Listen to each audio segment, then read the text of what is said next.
Glória a Deus, glória a Jesus. Recebam todos a gloriosa paz do Senhor Jesus. Amém, Jesus. Quem está feliz com Jesus, diga glória a Jesus, diga glória a Deus. Estamos em mais um culto da Escola Bíblica Dinâmica, aqui em nossa igreja pentecostal Deus e Amor, sede setorial de Fortaleza. Toda segunda-feira a gente está aprendendo mais e mais da palavra do nosso Deus. Pegue a sua Bíblia, a gente vai estudar hoje a Epístola de Paulo a Filemão, versículo 12. Vamos ler o que diz? Diz assim a palavra de Deus: E tu torna a recebê-lo como ao meu coração.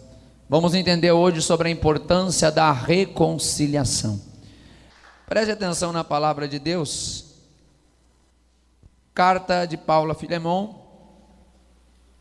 está dentro do cânon sagrado como a última colocada em questão de sequência dentre as cartas do apóstolo Paulo. Porém, não foi a última que ele escreveu. Como nós já falamos nas aulas anteriores, a última carta que Paulo escreveu provavelmente tenha sido a segunda carta a Timóteo. Como eu falava com os irmãos no convite do programa de rádio, a carta de Paulo a Filemão, ela é pequena em termos de conteúdo. São apenas 25 versículos, mas ela traz uma lição grandiosa. Não pode ser desprezada pelo seu tamanho, pelo número de versículos. Muito pelo contrário, há uma quantidade de ensinamentos muito grande para a nossa vida e que traz um crescimento poderoso para nós. Eu tenho certeza que seremos edificados, abençoados pela compreensão dos ensinos que temos aqui nesta carta. Conflitos fazem parte das relações interpessoais. Só não tem problema com pessoas que vivem sozinho. Quem não fala com ninguém, quem não conversa com ninguém. Outro dia me falaram que o cúmulo da revolta é morar sozinho e fugir de casa. Se tiver duas pessoas já pode ter problema, é ou não é? É assim. E se tem mais pessoas, a probabilidade de ter problemas é maior ainda. Conflitos fazem partes da convivência humana. Isso existe desde que o mundo existe. Onde houver relações interpessoais, sempre em algum momento vai haver algum ponto de divergência, de não concordância. Isso é normal. Quando as pessoas são recém-casadas ou ainda enquanto estão namorando, tem aquela impressão assim: puxa, eu nunca vou conseguir discutir com essa pessoa, aquele monte de coraçãozinho na cabeça. Mas em um dado momento pode haver um conflito, uma divergência, algum ponto que não vai se entender, que não vai se compreender, e que claro, vai ter que chegar em um determinado acordo. Mas enfim, conflito não é novidade. Onde houver mais de uma pessoa, onde houver 2, 3, 4 pessoas ocupando o mesmo ambiente, seja a mesma casa, a mesma igreja, mesmo local de trabalho, pode haver sim conflitos. Agora, pode haver conflitos, sim, é natural que haja, é normal que haja. Porém, a reconciliação, ela é necessária e é uma grande demonstração do amor de Deus. Então preste atenção, não pegue as minhas palavras para abonar uma conduta equivocada, e uma conduta permanentemente errada. Eu me refiro que conflitos podem acontecer e não devem trazer espanto se eles houverem. Mas, por outro lado, nós como cristãos temos o amor de Deus em nosso coração. E nós demonstramos este amor quando nós perdoamos, quando nós buscamos a reconciliação. Então, quando eu digo que é comum haver conflitos, não estou falando que é certo ter conflitos. e que a gente tem que viver em pé de guerra. Não é isso que eu estou dizendo. O que eu digo é que em algum momento da nossa vida a gente pode ter conflito com alguém, pode se desentender, inclusive dentro da igreja. Ou não tem conflito dentro da igreja? Não tem? É claro que tem, até mesmo entre os salvos, e curiosamente até de pessoas que amam a Deus, de pessoas que têm a melhor intenção de servir a Deus, de pessoas que têm a melhor intenção de morar no céu, mas em alguma coisa de repente não se entendeu.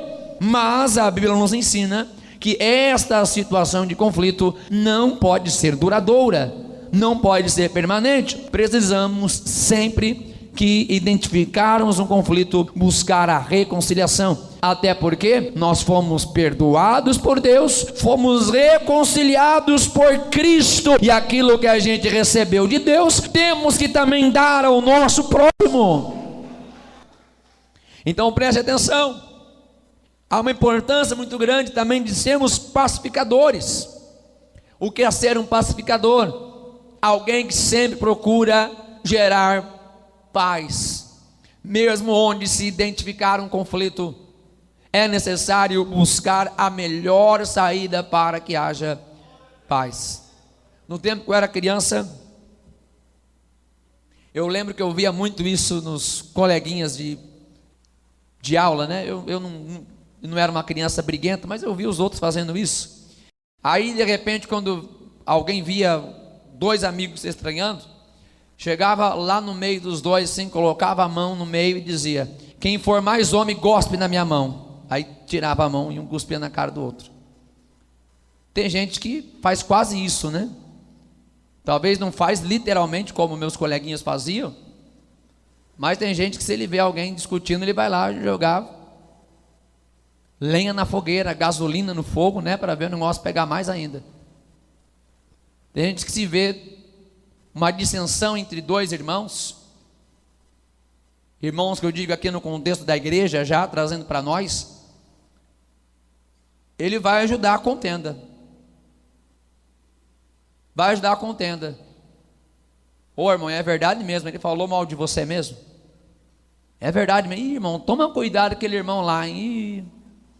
A Bíblia nos chama para ser pacificadores. Onde a gente vê que alguma coisa não está bem entre nossos irmãos, ou seja, na nossa casa, nós devemos buscar a paz. Jesus fala sobre isso nas bem-aventuranças. Bem-aventurados pacificadores, eles verão a Deus, porque o nosso Deus é um Deus de paz. Deus não é Deus de contenda, de confusão, não. Deus ama a paz, Ele é um Deus de paz e quer que a gente promova sempre a paz. Paulo vai dizendo: o que depender de vocês, tenhai paz com todos os homens, busque sempre a paz. E assim também proclamarmos o perdão divino. Quando nós agimos com misericórdia, quando nós agimos com reconciliação, quando nós levamos a paz para onde existe conflito, nós estamos também proclamando o perdão de Deus. Como eu disse, o perdão que a gente já recebeu e que agora a gente vai distribuir. Quem entendeu, diga glória a Deus. Vamos entender os 3 objetivos da nossa lição de hoje. Primeiro, precisamos entender o contexto histórico da carta de Paulo a Filemon. A gente vai entender o que é que acontecia naquele tempo. Em segundo lugar, precisamos compreender que o cristão foi chamado para a confusão.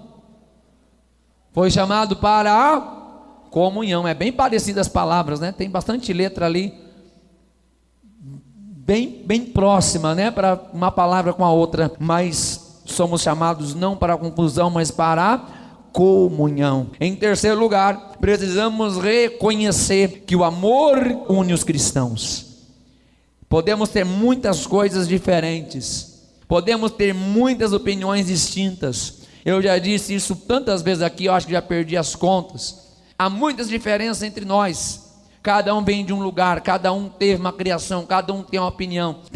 As idades não são as mesmas, são idades diferentes. Enfim, cada um pensa uma coisa. Então, nesses pensamentos diferentes é que podem existir os conflitos. Porém, o que nós temos em comum, o que nós temos de igual, que todo mundo tem, é o amor de Deus. Então o que nos aproxima é este amor que eu tenho, e eu sei que você também tem. O que nos ajuda a viver ligados, conectados, mesmo sendo pessoas diferentes, é este amor tão maravilhoso de Deus da nossa vida, este amor tão lindo, tão glorioso. Quem já recebeu este amor, glorifica o nome do Senhor Jesus.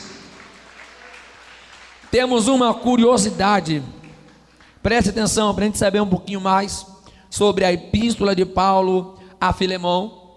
Ela é 50º livro, na Bíblia Sagrada. É a carta mais curta escrita por Paulo. Como já disse, tem apenas um capítulo, tem 25 versículos e 335 palavras no grego original.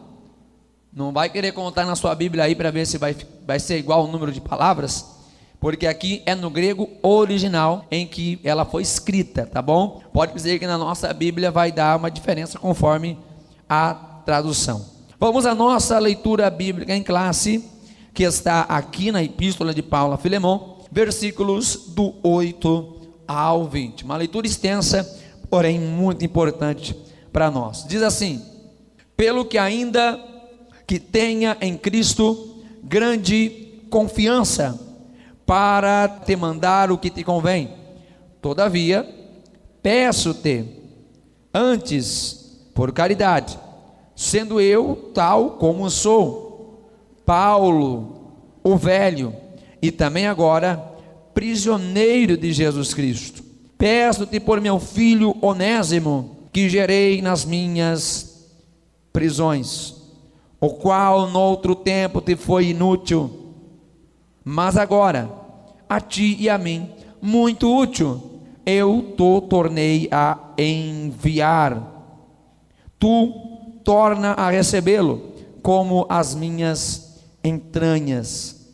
Eu bem o quisera conservar comigo, para que por ti me servisse nas prisões do Evangelho. Mas nada quis fazer sem o teu parecer, para que o teu benefício não fosse como por força, mas voluntário. Porque bem pode ser que se tenha separado de ti por algum tempo, para que o retivesses para sempre, não já como servo, antes mais do que servo, como irmão amado, particularmente de mim, e quanto mais a ti, assim na carne como no Senhor. Assim pois, se me tens por companheiro, recebe-o como a mim mesmo. Se te fez algum dano, ou te deve alguma coisa, põe isso à minha conta. Eu, Paulo, da minha própria mão o escrevi. Eu o pagarei, para te não dizer que ainda mesmo a ti próprio, a mim te deves. Sim, irmão, eu me regozijarei de ti no Senhor. Recreio as minhas entranhas no Senhor. Nessa leitura a gente leu a metade da epístola a Filemão. Deu para a gente entender, nesses versículos que a gente acompanhou, que Paulo está fazendo uma intercessão. Paulo está rogando por Onésimo. Paulo escreveu esta carta a Filemão entre os anos 60 e 62 depois de Cristo, quando ele estava preso em Roma. Quem é Filemão? Filemão é membro da igreja em Colosso. Inclusive a carta de Filemão foi escrita no mesmo tempo da carta aos Colossenses, talvez até enviada juntamente. Paulo estava na prisão quando ele encontrou Onésimo. Onésimo era escravo de Filemão.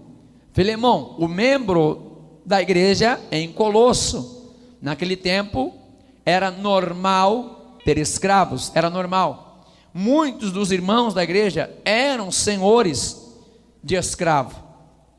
Paulo, então, estando na prisão, conhece aquele jovem, aquele homem chamado Onésimo, que fugiu de Filemão, fugiu do seu senhor.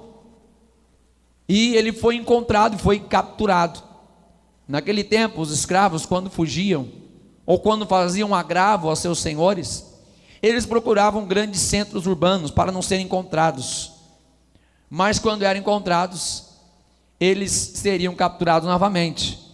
E quem os capturava tinha o direito de comprá-los pagando a dívida, ou se não, devolveria ao seu antigo senhor. No período em que ele esteve com Paulo na prisão, Paulo era preso pelo evangelho, Paulo evangelizou Onésimo. No entanto, que ele vai dizer: aquele que eu gerei nas minhas prisões. Paulo é um obreiro exemplar, até na prisão ele evangeliza. Até estando em situação desfavorável, ele leva o evangelho. Eu já vi cristão dizendo assim: pastor, Deus me permitiu ficar enfermo, ir para o hospital para evangelizar. Eu já vi muitas pessoas ter a mesma fé de Paulo: pastor, Deus permitiu eu ficar doente para ir no hospital, e lá eu preguei o evangelho, lá eu ganhei almas para Jesus. Quem tem sede por salvação de almas, aproveita a qualquer momento, até quando as coisas não estão bem. Paulo aproveitou a ocasião. Ele poderia cruzar os braços e dizer: não, eu estou preso aqui, o que eu vou pregar? Não tem gente que fica fazendo corpo mole às vezes, para não fazer a obra de Deus, começa a dar um monte de desculpa. Paulo poderia dizer: estou na prisão, prisão não é lugar de pregar não, já me dei mal já por estar pregando, vim parar aqui na prisão, vou ficar pregando aqui, não vou não. Mas Paulo aproveitou a ocasião, e estando na prisão, ele evangelizou Onésimo, fez dele um cooperador do evangelho.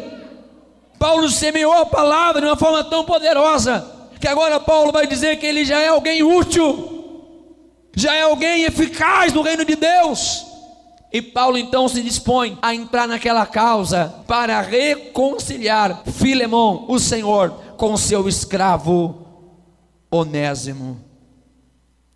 Preste atenção, vamos aos principais temas abordados por Paulo nesta epístola. Primeiro, Paulo reconhece o caráter das obras de Filemão. Do versículo 4 ao 7, Paulo vai dizer: Filemão, eu sempre dou graças por ti nas minhas orações, por causa da sua fé, do seu amor e do seu trabalho. Filemão era um membro reconhecido dentro da igreja.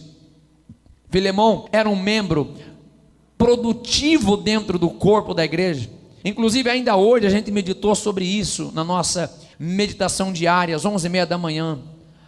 Filemão era alguém digno de ser lembrado nas orações com gratidão. Paulo dizia a Filemão: quando eu me lembro de você nas minhas orações, eu agradeço a Deus. E deixa eu abrir o parênteses aqui, que nós já meditamos no rádio, mas vou meditar com vocês aqui.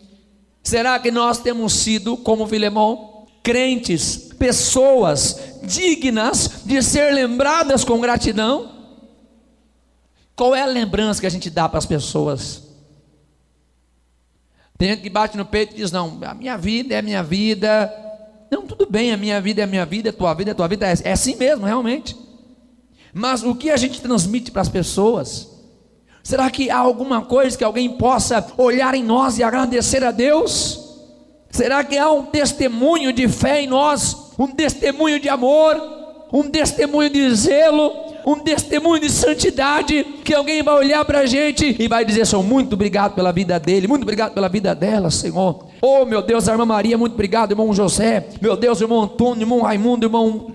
Está entendendo? Diga glória a Deus.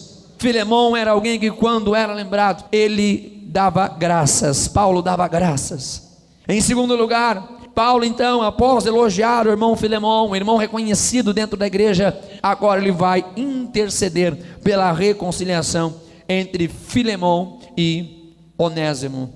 Quais eram as questões que precisavam ser resolvidas através desta carta? Filemão, como senhor de escravos, ele poderia requerer o dano causado pelo seu escravo. Não sabemos, o texto não relata, não temos subsídio para isso, não sabemos qual foi o dano que aquele escravo causou para o seu senhor, para ele fugir. Talvez tivesse roubado alguma coisa do seu senhor, não sei, a Bíblia não fala, mas por fim ele fugiu. E como já disse, um soldado fugitivo, quando capturado, o seu senhor poderia requerer dele o dano e até levá-lo à morte. Por isso o escravo fugia de tudo quanto é jeito para não ser encontrado mais. Filemão poderia requerer a sua justiça. Ele tinha todo o direito pelas leis romanas e pela influência dos próprios romanos.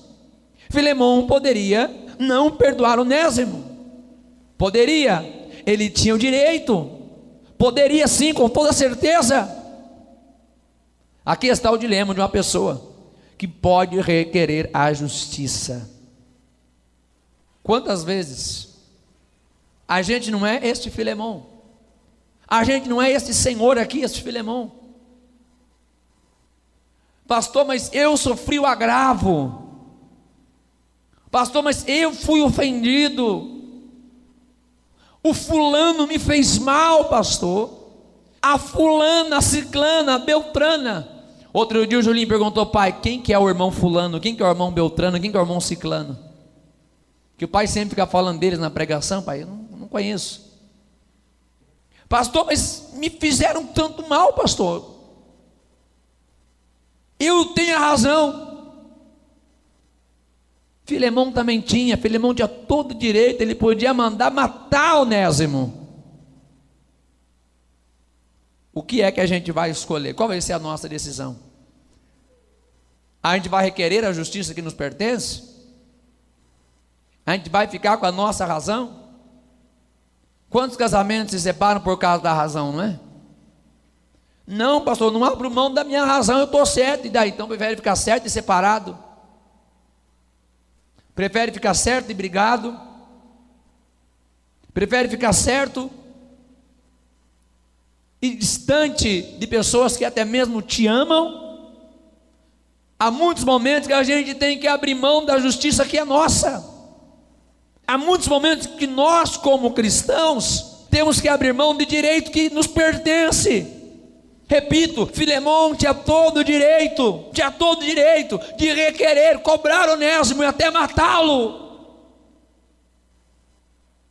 O que é que a gente vai fazer? Vai requerer a nossa justiça ou vai agir como um cristão?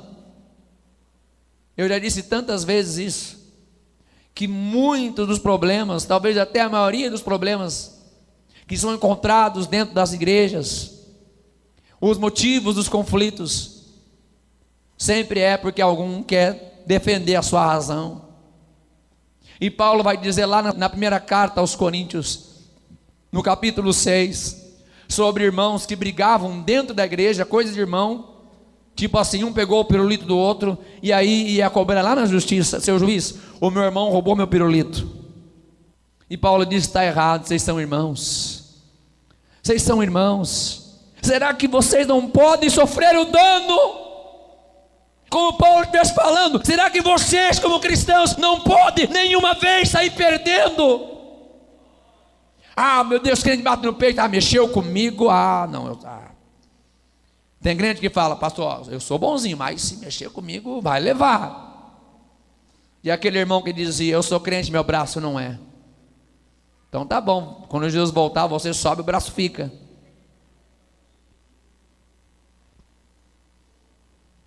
Pastor, se eu tiver na minha razão, não tem jeito não, se eu tiver na minha razão. Quando Jesus vem à terra, quem é que estava na razão? Quando Jesus foi crucificado, quem é que estava na razão? Quando o povo escolheu Barrabás, o ladrão, para ser solto, quem é que estava na razão? Quem é que era o justo? Quem é que era o santo? Jesus não requereu a sua justiça. Ele foi totalmente injustiçado, mas ele tinha um propósito maior, era ensinar a essência do amor, era transmitir o amor para uma multidão de milhares e milhões de pessoas. Se Jesus naquele momento tivesse requerido a sua justiça, eu e você não estaríamos aqui. Tem hora que a gente tem que sair perdendo, tem hora que a gente tem que sair no prejuízo. Se a gente é cristão de verdade, é assim que funciona. Paulo vai interceder porque a falta do perdão ia prejudicar tanto Filemão quanto Onésimo. Os dois vão sair perdendo, os dois, porque onde há falta de perdão, é os dois que perdem. Se um casal separa por falta de perdão, quem é que perde? Os dois. E se tiver os filhos, é mais os filhos também que perdem. A falta de perdão faz mal a ambos. Naquele caso específico, faria mal para Filemão, o Senhor, o que estava na razão, porque isso prejudicaria sua comunhão com Deus.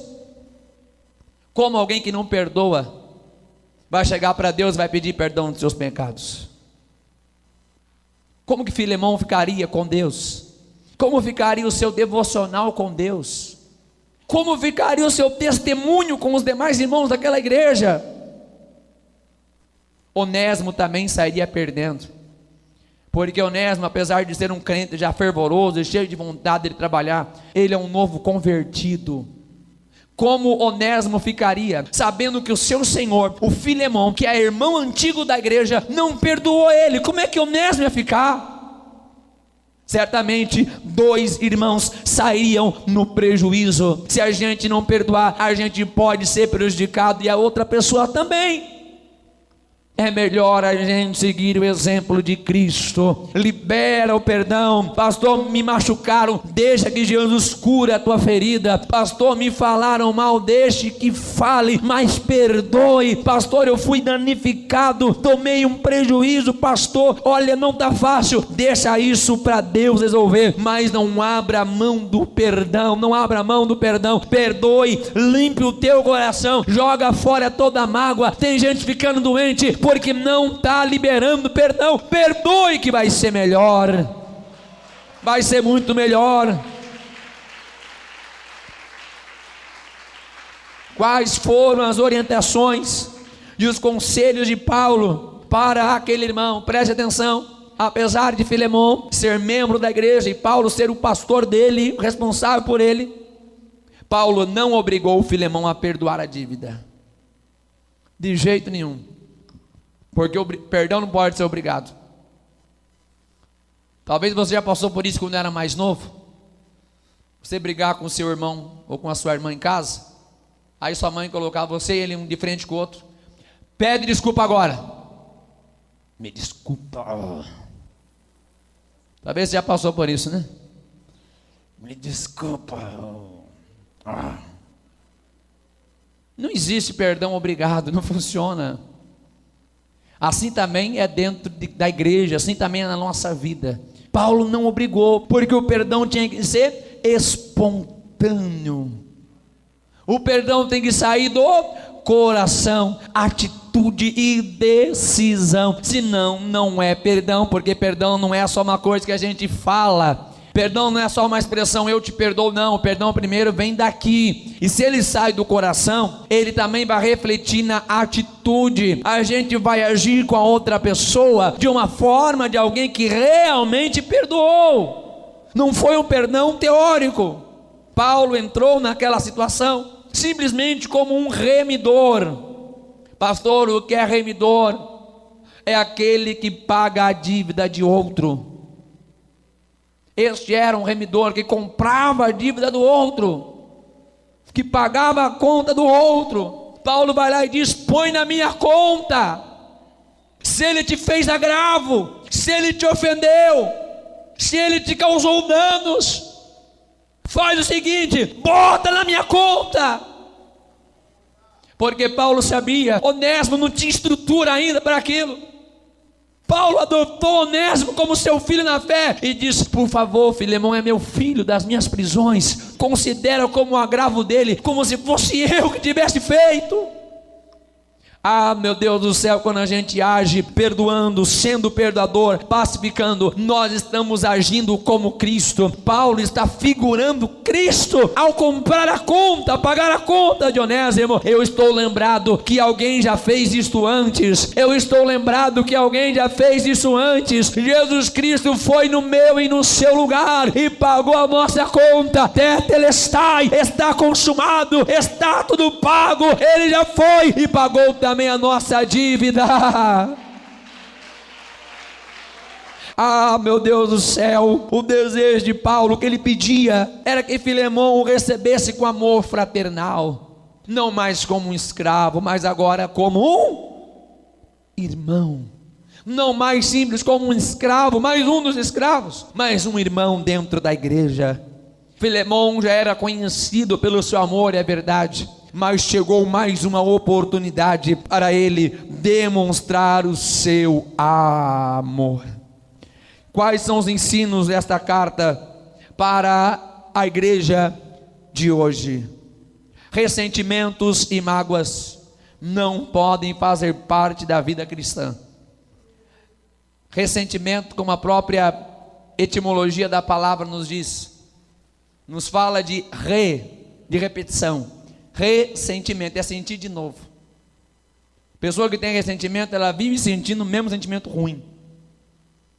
Sentiu o agravo de alguém, foi danificado por alguém, foi prejudicado por alguém, foi magoado por alguém, e ela vive sentindo de novo aquela mesma dor, aquela mesma dor, aquela mesma dor. Ressentimento. Isso faz mal e não pode estar dentro da igreja. Não pode estar no corpo de Cristo. Principalmente falando da vida entre os irmãos. Principalmente, não pode ter em lugar nenhum, na verdade, mas principalmente dentro da igreja. Principalmente entre a igreja. Não, pastor, aquele irmão ali, aquele irmão ali não me dou muito com ele. Então não é irmão, porque esse irmão tem que ter amor fraternal, sim ou não? Pastor, aquela irmã lá, fulana lá, ciclana, eu passo meio de longe dela. Então não é irmã, nem chame de irmã, então não está considerando como irmã. Isso faz mal para a igreja, faz mal para o corpo de Cristo. É como uma raiz cancerígena.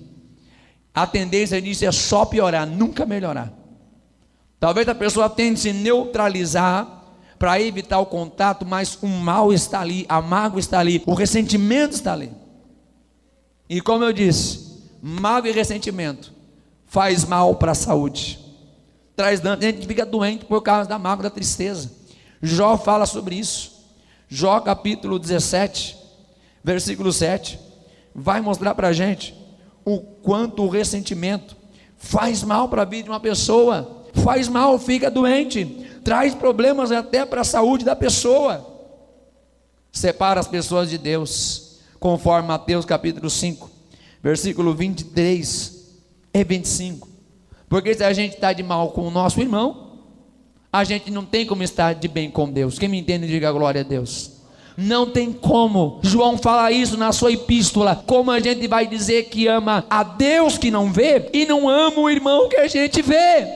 É uma contradição. Então, se a gente não estiver bem com qualquer um dos nossos irmãos, pode ter certeza que nós precisamos rever esta situação, porque nós também não estaremos bem com Deus. A falta de perdão, ressentimento, mágoa, traz divisão também na família, como já disse, traz separação. Às vezes tem separações de famílias, separações de matrimônios, que acontecem por bobagem. Às vezes uma discussão tão pequena, tão inútil. Às vezes por causa de uma água que foi tirada da geladeira e não foi colocada de novo. Aí na hora do calor foi tomar água e não tinha água gelada para tomar. Coisas dessa natureza assim, bem simples. Às vezes vai desencadeando problema, discussão, conflito e vai indo. Não, mas você sempre faz isso, não é de propósito, não sei o que, e lá vai. E de repente começa a levantar aquelas questões lá de 1900 e já perdi as contas. Não, mas lembra aquele dia? Você acha que eu esqueci? Não. Lembra no ano de 1982, dia 3 de janeiro, às 15 horas, a gente tinha 2 dias, 15 horas e 3 minutos de casado, e você me negou um sorvete? É aquele negócio guardado, né, dentro do coração, meu Deus do céu, tanto tempo assim, e está lá dentro incomodando, e na oportunidade, aproveita, né, para descascar mesmo, e alimentar aquela discussão, e de repente, como eu digo, de uma coisa simples, um negócio pode ficar complicado, é melhor perdoar, é melhor jogar fora esse sentimento mal. Há alguns que se descontrolam diante desses sentimentos, diante da mágoa, do ressentimento, da falta do perdão. Isso chega a gerar até mesmo a morte. E isso temos exemplos bíblicos também sobre isso. Temos exemplos bíblicos. A Bíblia nos fala que Amnon, filho de Davi, violentou a sua irmã, meia-irmã, que era também irmã de Absalão. Absalão ficou ressentido com seu irmão, armou uma cilada e matou seu irmão por ressentimento.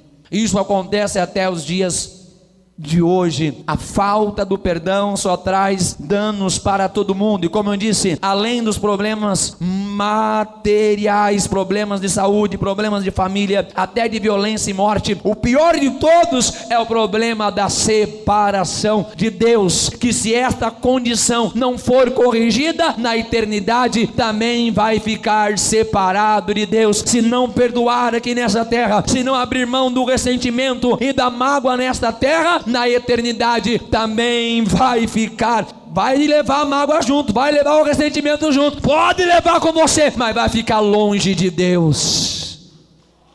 É melhor perdoar enquanto está vivo. Aproveita a oportunidade, aproveita a oportunidade. O cristão é convidado a perdoar. Paulo abraçou a causa de Onésimo. Paulo abraçou a causa de Onésimo, comprou a briga para ele.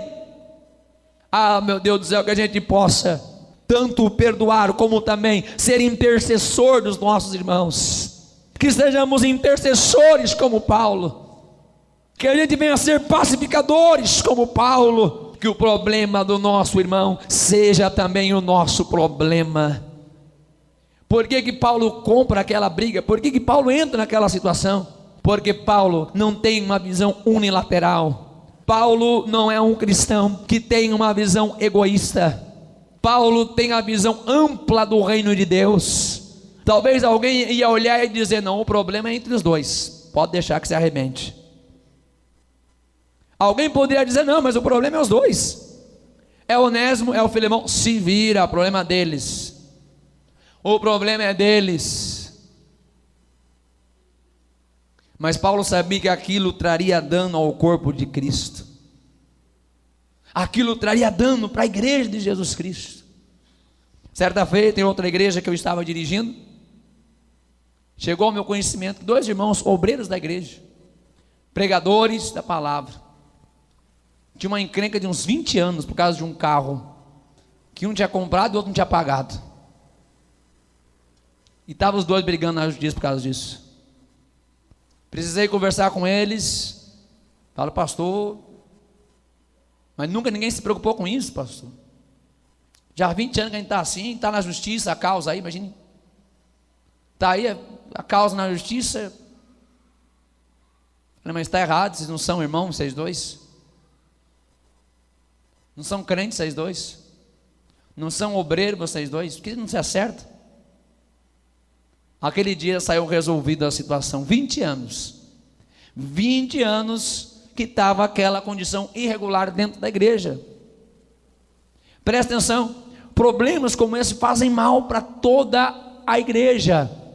Por isso que Paulo vai lá e vai comprar a briga de Onésimo e Filemão, porque ele sabia que não era só 2, mas era toda uma igreja que estava correndo risco. Quem me entende, diga glória a Deus. Como eu disse, pode ser um câncer dentro da igreja, e aquilo começa a disseminar, aquilo começa a crescer, começa a multiplicar, se não for tratado. Então é melhor a gente se conscientizar da nossa responsabilidade de sempre perdoar. Aplaude a palavra de Deus. Já na nossa conclusão, aquilo que eu disse no começo e vou terminar falando: ninguém está livre de errar ou ser ofendido. Todos nós estamos no mesmo barco. A gente pode de repente errar com um irmão, ou alguém pode nos ofender. Certa feita eu tinha um professor no meu ensino médio, que eu gerei uma amizade muito grande com ele. E outro dia, enquanto conversávamos, de Júlio, qualquer hora dessa a gente vai brigar. Eu falei: não fala uma coisa dessa não. Olha, uma hora alguma coisa vai acontecer entre nós, vai desentender. E não é que aconteceu mesmo? Todos nós podemos errar em algum momento. Todos nós podemos ser ofendidos. Não é para a gente estranhar, não. Não é que a gente vai buscar também gerar conflito, não é isso. Mas a palavra de Deus nos ensina, o Evangelho nos leva a exercer o amor que Cristo nos ensinou. Esta é a hora de a gente demonstrar que o Evangelho está mostrando a sua força em nós, e que nós já aprendemos com o nosso Senhor Jesus Cristo. Perdoamos nosso irmão, recebemos o perdão do nosso irmão, perdoamos e recebemos o perdão do nosso Pai Celestial. É isso que o Evangelho nos ensina. Este é o diferencial do Evangelho. Conflito a gente pode ter, desentendimento a gente pode ter, mas o Evangelho vai bradar forte dentro de nós, e a gente vai chegar a um denominador comum. A gente vai entender que o amor de Deus é muito maior para, por qualquer coisa, pecuinha, desentendimento, a gente ficar separado, ficar em briga, ficar em contenda. O amor de Deus é mais forte, o amor de Deus é maior, o amor de Cristo prevalece. Este amor incomparável que Ele entregou por nós na cruz do Calvário é o amor maior de todos. Estamos fundamentados no amor de Cristo. Eu fui perdoado e posso perdoar. Eu fui reconciliado e eu posso reconciliar. Fica todos em pé em nome de Jesus Cristo. A hora vai-se embora.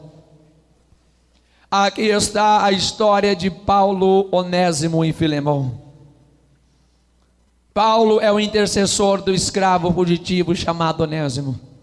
Filemão é chamado a perdoar. Ali estava uma igreja entre duas opções: ou ser fragmentada pela dissensão e pela falta do perdão, ou receber um irmão, não mais um escravo, mas um irmão que somaria forças naquela igreja, que somaria a fé daquela igreja. Quando a gente perdoa, a gente abre o caminho para o crescimento da obra de Deus, o crescimento do reino de Deus.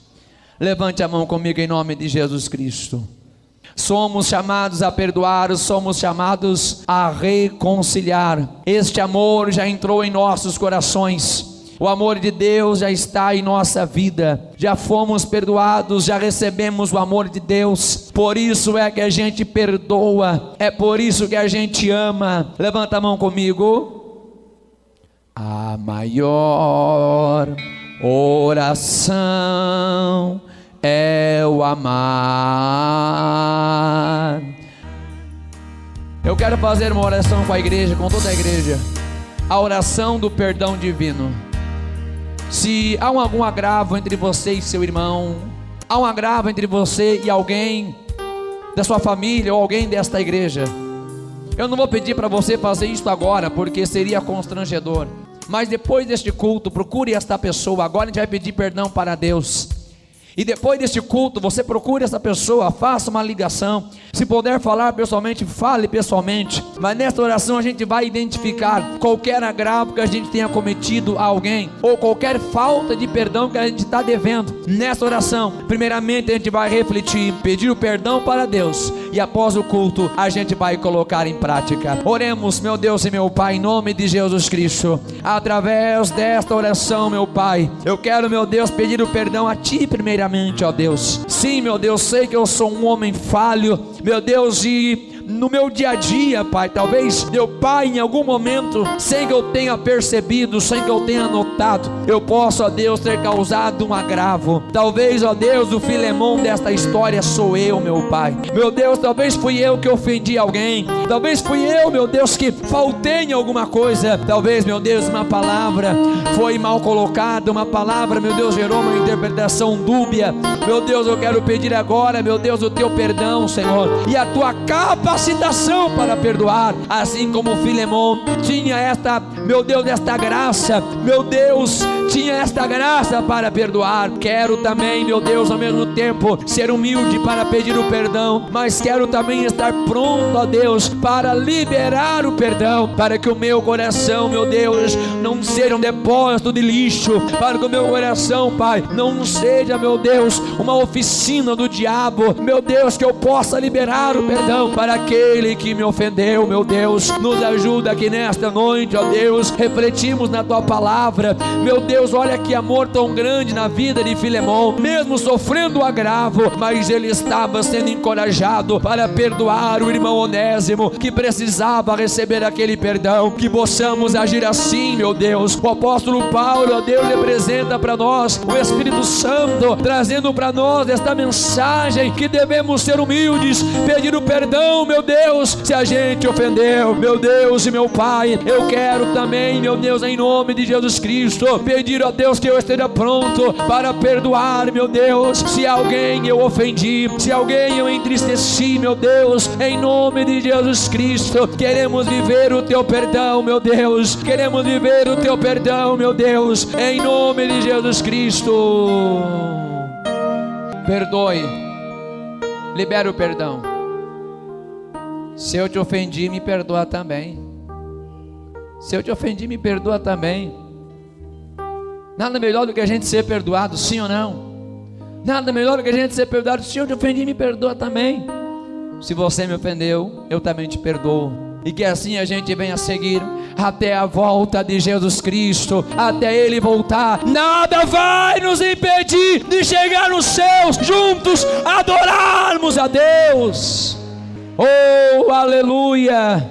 Eu gostaria de perguntar aqui nesta noite, se alguém que você ainda não recebeu Jesus como Salvador da tua alma, e você hoje vai entregar-se para Jesus. Tem alguém? Levante a sua mão para Jesus. Tem alguém aqui nesta noite, você vai entregar a tua vida para Jesus? Todos nós somos onésimos, todos nós, causadores de agravo. Mas para Onésimo viver o perdão, ele tinha que ir até o senhor dele, até Filemão. Filemão iria perdoá-lo, mas ele tinha que encarar o Filemão. Jesus está pronto a perdoar todo o pecado que a gente comete, mas a gente vai ter que se achegar a Ele. Alguém nesta noite que você vai entregar a tua vida para Jesus? Todos nós somos o Filemão, somos o escravo fugitivo. Onésimo tinha que ir até Filemão. Assim todo pecador tem que ir até Jesus.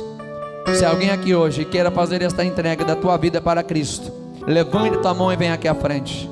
Ou alguém que você estava afastado do Evangelho, você estava fugindo de Jesus, você estava correndo de Jesus, e hoje Jesus te encontrou aqui. Não adiantou fugir não.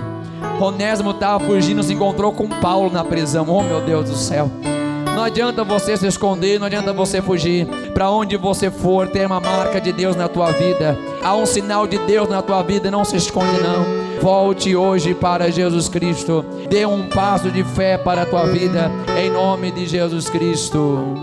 A igreja pode aplaudir a Jesus? Pode, sim ou não? Pode? O convite é de Deus, é de Deus.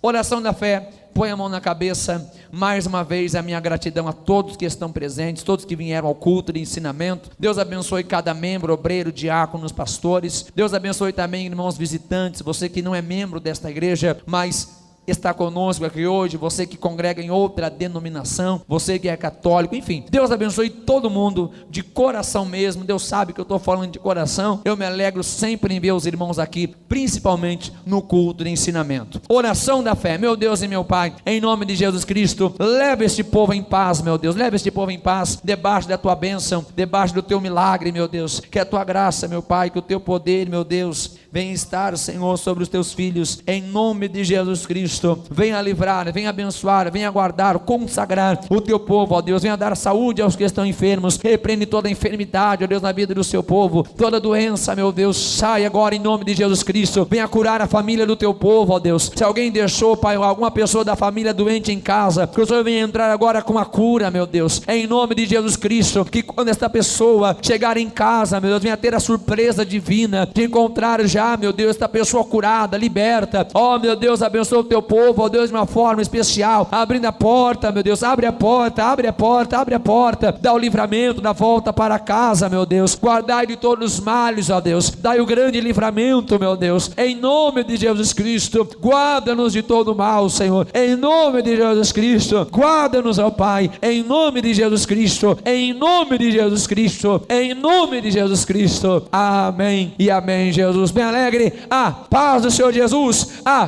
paz do Senhor Jesus, a paz do Senhor Jesus. Deus abençoe a todos, forte abraço, vão todos com Deus. Continue ouvindo o programa Voz da Libertação na 100.9 FM.